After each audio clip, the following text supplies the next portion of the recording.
ವೀಕ್ಷಕರೇ ನಮಸ್ಕಾರ. ಇವತ್ತಿನ ಕೃಷಿ ವಾರ್ತೆಗೆ ಸ್ವಾಗತ. ನಾನು ಕೃತಿಕಾ.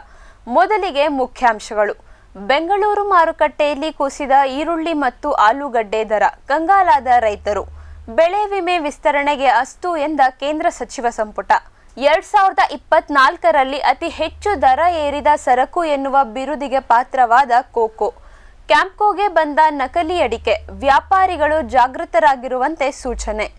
ಕೃಷಿ ಯೋಜನೆಗಳನ್ನು ರೈತರಿಗೆ ತಲುಪಲು ಬಿಡುತ್ತಿಲ್ಲ ಎಂದು ದೆಹಲಿ ರಾಜ್ಯ ಸರ್ಕಾರವನ್ನು ದೂರಿದ ಕೇಂದ್ರ ಕೃಷಿ ಸಚಿವರು.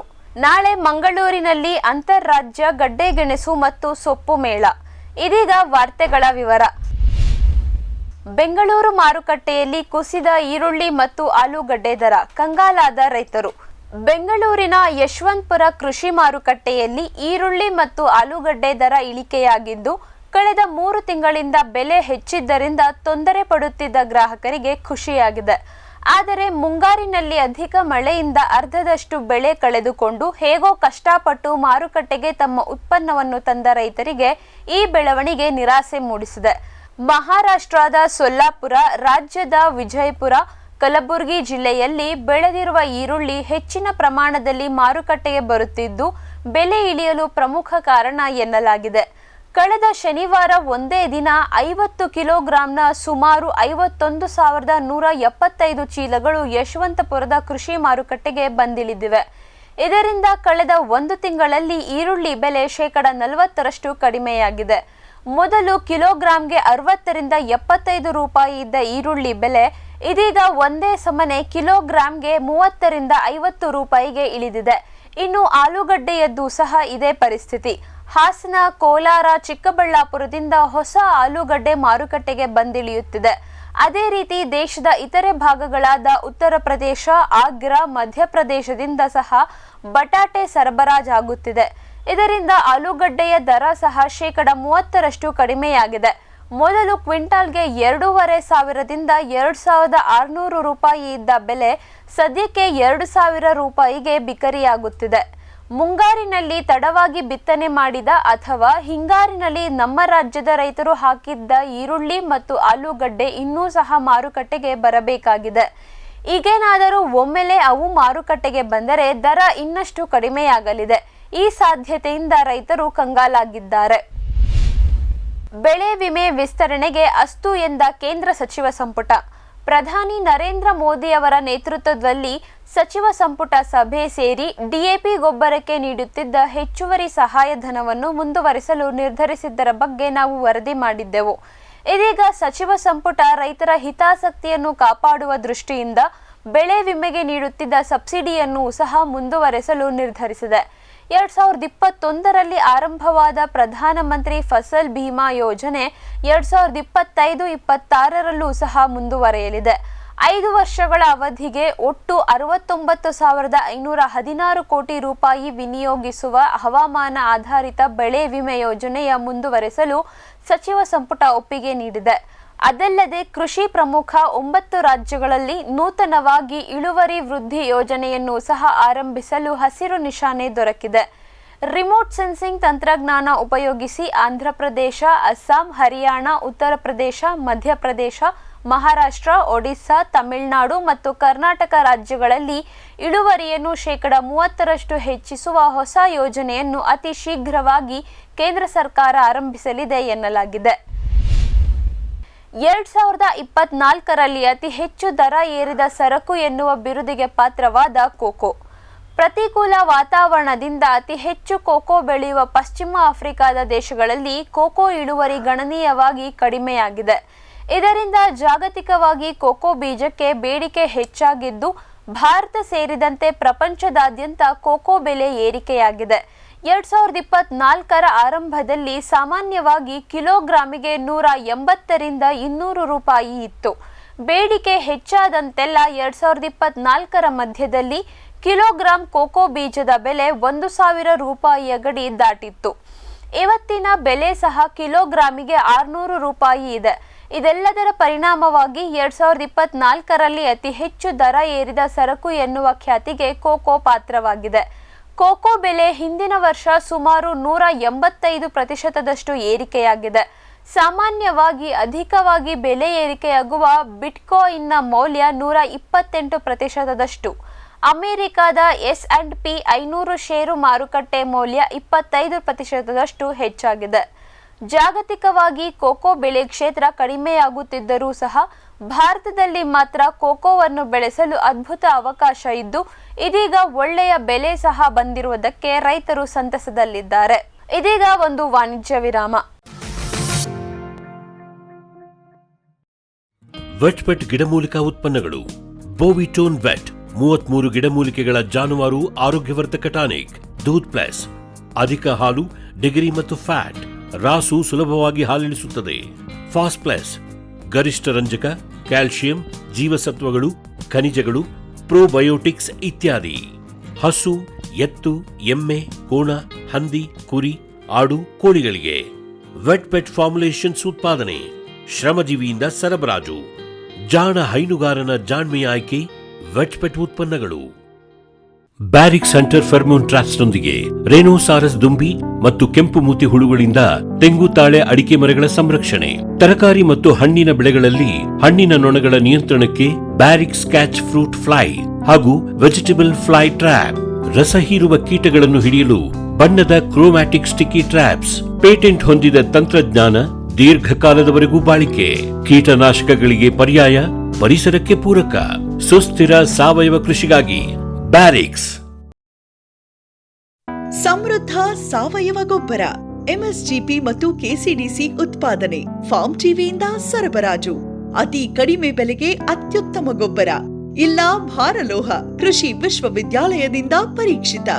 ಸಾವಯವ ಇಂಗಾಲ, ಎನ್ಪಿಕೆ, ಪಿಎಚ್, ಇಸಿ ಎಲ್ಲ ನಿಗದಿತ ಮಿತಿಯಲ್ಲಿ. ಅಡಿಕೆ, ತೆಂಗು, ಬಾಳೆ, ಕಾಫಿ, ದಾಳಿಂಬೆ, ದ್ರಾಕ್ಷಿ, ಕಬ್ಬು, ಭತ್ತ, ಜೋಳ, ಹತ್ತಿ ಹೀಗೆ ಎಲ್ಲಾ ಬೆಳೆಗಳಿಗೂ ಪ್ರಶಸ್ತ. ಜೀವಂತ ಮಣ್ಣು, ಸಮೃದ್ಧ ಬೆಳೆ, ಅತ್ಯಧಿಕ ಲಾಭಕ್ಕೆ ಬಳಸಿ ಸಿಟಿ ಕಾಂಪೋಸ್ಟ್. ವೆಟ್ಪೆಟ್ ಗಿಡಮೂಲಿಕಾ ಉತ್ಪನ್ನಗಳು. ಮೇಷ ಟಾನಿಕ್, ಕುರಿ ಮತ್ತು ಆಡುಗಳ ಒತ್ತಡ, ರೋಗ, ಕ್ರಿಮಿ ನಿವಾರಕ, ಹೆಚ್ಚಿನ ಬೆಳವಣಿಗೆ. ಕುಕ್ಕುಟ ಟಾನಿಕ್, ಕಡಿಮೆ ಆಹಾರ, ಉತ್ತಮ ಆರೋಗ್ಯ, ಕೋಳಿಗಳ ಅಧಿಕ ಬೆಳವಣಿಗೆ. ಕೆಚ್ಚಲು ಕೇರ್, ಕೆಚ್ಚಲು ಬಾವು ಬರದಂತೆ ತಡೆಯಲು, ಬಂದರೆ ಬಾವು ನೋವು ಶಮನಕ್ಕೆ. ವೆಟ್ಪೆಟ್ ಉತ್ಪಾದನೆ, ಶ್ರಮಜೀವಿಯಿಂದ ಸರಬರಾಜು. ಜಾಣ ಹೈನುಗಾರನ ಜಾಣ್ಮೆಯ ಆಯ್ಕೆ ವೆಟ್ಪೆಟ್ ಉತ್ಪನ್ನಗಳು. ವಿರಾಮದ ನಂತರ ಕೃಷಿ ವಾರ್ತೆಗೆ ಸ್ವಾಗತ. ಕ್ಯಾಂಪ್ಕೋಗೆ ಬಂದ ನಕಲಿ ಅಡಿಕೆ, ವ್ಯಾಪಾರಿಗಳು ಜಾಗೃತವಾಗಿರುವಂತೆ ಸೂಚನೆ. ಮಾರುಕಟ್ಟೆಗೆ ನಕಲಿ ಅಡಿಕೆಗಳು ಬರುತ್ತಿವೆ ಎನ್ನುವ ಗುಮಾನಿ ಶುರುವಾಗಿದ್ದು, ಇದರ ಬಗ್ಗೆ ಎಚ್ಚರದಿಂದಿರಲು ಕ್ಯಾಂಪ್ಕೋ ಅಡಿಕೆ ಬೆಳೆಗಾರರಿಗೆ ಮತ್ತು ವರ್ತಕರಿಗೆ ತಿಳಿಸಿದೆ. ಕೆಲವು ತಿಂಗಳ ಹಿಂದೆ ಪಶ್ಚಿಮ ಬಂಗಾಳದ ಕಸ್ಟಮ್ಸ್ ಕಚೇರಿಯಿಂದ ಅಡಿಕೆಯ ಮಾದರಿಯನ್ನು ಅದರ ವಿಶ್ಲೇಷಣೆಗಾಗಿ ಮಂಗಳೂರಿನ ಕ್ಯಾಂಪ್ಕೋದ ಅಡಿಕೆ ಸಂಶೋಧನೆ ಮತ್ತು ಅಭಿವೃದ್ಧಿ ಪ್ರತಿಷ್ಠಾನಕ್ಕೆ ಕಳಿಸಿಕೊಡಲಾಗಿತ್ತು. ಪಶ್ಚಿಮ ಬಂಗಾಳದಲ್ಲಿ ಸುಮಾರು 4.5 ಲಕ್ಷ ರೂಪಾಯಿ ಬೆಲೆ ಬಾಳುವ 900 ಕಿಲೋಗ್ರಾಂ ಈ ರೀತಿಯ ಅಡಿಕೆಯನ್ನು ತಡೆ ಹಿಡಿದಿದ್ದೇವೆ. ಈ ಅಡಿಕೆ ನಿಜವಾದದ್ದೋ ಅಥವಾ ನಕಲಿಯೋ ತಿಳಿಸಿ ಎಂದು ಕಸ್ಟಮ್ಸ್ ಅಧಿಕಾರಿಗಳು ಕೋರಿಕೊಂಡಿದ್ದರು. ಸಾಮಾನ್ಯ ಕಣ್ಣಿಗೆ ನೋಡಲು ಕೆಂಪಡಿಕೆಯಂತೆ ಕಾಣುವ ಇದನ್ನು ಕ್ಯಾಂಪ್ಕೋದವರು ಒಡೆದು ನೋಡಿದಾಗ ಇದು ಅಡಿಕೆಯಲ್ಲ, ಬೇರೆ ಯಾವುದೋ ಬೀಜಕ್ಕೆ ಚೊಗರನ್ನು ಲೇಪಿಸಿ ಅಡಿಕೆ ಎಂದು ಮಾರಲಾಗುತ್ತಿದೆ ಎನ್ನುವುದು ದೃಢಪಟ್ಟಿದೆ. ಈ ರೀತಿಯ ನಕಲಿ ಅಡಿಕೆಯನ್ನು ಮಾರುಕಟ್ಟೆಗೆ ಬಿಡುಗಡೆ ಮಾಡುವ ಗುಂಪು ಇರುವುದು ಅಡಿಕೆ ಬೆಳೆಗಾರರಲ್ಲಿ ಆತಂಕ ಮೂಡಿಸಿದೆ. ಅಡಿಕೆ ವರ್ತಕರು, ಅದರಲ್ಲೂ ಮುಖ್ಯವಾಗಿ ಕೆಂಪಡಿಕೆ ವ್ಯವಹಾರ ಮಾಡುವವರು ಜಾಗರೂಕರಾಗಿರಬೇಕು ಎಂದು ಕ್ಯಾಂಪ್ಕೋ ತಿಳಿಸಿದೆ. ನಕಲಿ ಅಡಿಕೆಯ ಬಗ್ಗೆ ಅಡಿಕೆ ನಿರ್ದೇಶನಾಲಯಕ್ಕೂ ಸಹ ದೂರು ನೀಡಲಾಗಿದೆ. ಹೊಸ ನೀತಿಯನ್ನು ತರುವ ಬದಲು ಇರುವ ಕೃಷಿ ಮಾರುಕಟ್ಟೆ ವ್ಯವಸ್ಥೆಯನ್ನೇ ಇನ್ನಷ್ಟು ಬಲಗೊಳಿಸಿ ಎಂದು ಸಲಹೆ ನೀಡಿದ ಸಿಪಿಐ.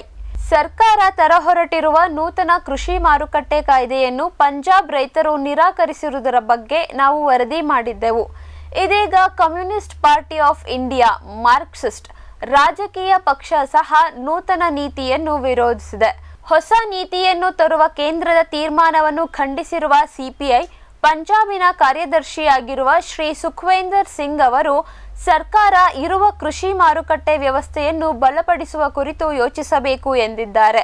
ಭಾರತೀಯ ಜನತಾ ಪಾರ್ಟಿ ಅಧಿಕಾರದಲ್ಲಿ ಇರುವ ರಾಜ್ಯಗಳಲ್ಲಿ ಈ ನೀತಿಯ ವಿರುದ್ಧ ಧ್ವನಿ ಎತ್ತಿದವರನ್ನು ಹತ್ತಿಕ್ಕಲಾಗುತ್ತಿದೆ. ಕಮ್ಯುನಿಸ್ಟ್ ಪಕ್ಷ ಈ ನೀತಿಯ ಸಾಧಕ ಬಾಧಕಗಳ ಬಗ್ಗೆ ಅಧ್ಯಯನ ನಡೆಸಿದೆ. ಈ ನೀತಿಯಿಂದ ಖಾಸಗಿ ಕಂಪನಿಗಳು ತಮ್ಮದೇ ಆದ ಮಾರುಕಟ್ಟೆ ಸ್ಥಾಪಿಸಿ ರೈತರ ಸುಲಿಗೆ ಮಾಡಲು ಸಾಧ್ಯವಿದೆ.